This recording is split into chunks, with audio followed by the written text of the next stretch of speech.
Maraknya pemberitaan hoaks yang disebarkan melalui media sosial membuat Lemhanas RI meminta masyarakat untuk cerdas menerima informasi dan mengecek kebenarannya.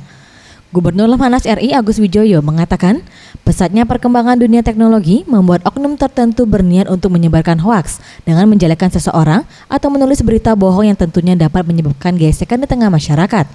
Hal ini harus dicegah dengan melakukan pengawasan khusus terkait media yang digunakan untuk penyebaran hal tersebut, dan pemerintah harus bertindak tegas untuk menghukum pelaku penyebar hoaks. Ada beberapa aspek yang perlu kita perhatikan. Pertama adalah bahwa akibat dari hoaks atau berita bohong tersebut memberi dampak yang sangat negatif bagi masyarakat.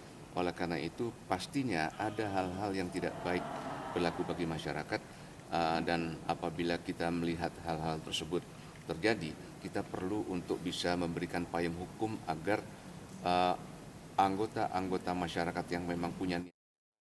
Dari segi agama, melakukan penyebaran dengan kebohongan serta fitnah jelas terlarang.